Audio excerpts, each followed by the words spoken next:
we're going to jump to what actually happens. Uh-huh. All right. We find out Chloe's plan, that she is going to try and help, and she's trying to process if she's going to help send Lucifer back to hell, but she ultimately decides not to. Why do you think that was? But Lucifer also can't forgive her once he finds out what she was going to do, possibly. Yes. Well, I mean, I think, it's the first time there's ever been any betrayal between the two of them. And Lucifer can't get his head around the fact that the detective would do that, irrespective of the fact that she's just found out he's the actual devil. It just, for him, seems like a step too far. Of course, he doesn't take into consideration what a huge earthquake that was in the detective's life.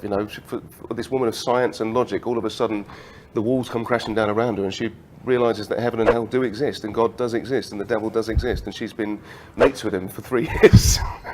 And it's, how does one deal with that?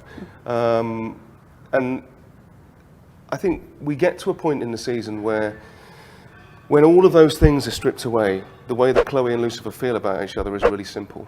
But there are so many complications in the way now that, half of what this season is about really is about how our characters navigate their way through that. And will they be the same at the end of it? Talking about Lucifer and Eve, by the time we reach episode 6, Lucifer has taken a sharp turn, and Eve has basically given him permission to be his true self, and she kind of supports this evil, he's the devil. She supports this side of him and accepts him for this. So what goes on throughout the rest of the season because of that? Not only does she support that, but she really kind of endorses it and she really kind of encourages it, because I think Eve notices that Lucifer has this struggle. I mean, I've always said this season is a bit like Jekyll and Hyde for Lucifer. There's one side of him that is the man that wants to prove to the detective that he is more than just the devil that everyone says he is, that he was a person before, he was an angel before that, and he is not just that. It was a job that he had to do. Killing Pierce at the end of season 3 ignited something in Lucifer that he can't shake off. And he is haunted by this monster that lives inside of him. And that is the monster, that was nurtured in hell, and all of those bad things that he was able to do in hell, it catered to that side of him. But now he's on Earth and he's got these things going on.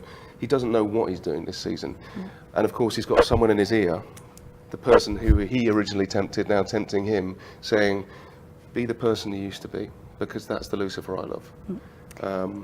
And so you've got two women wanting two different things from the same person. It's a nightmare.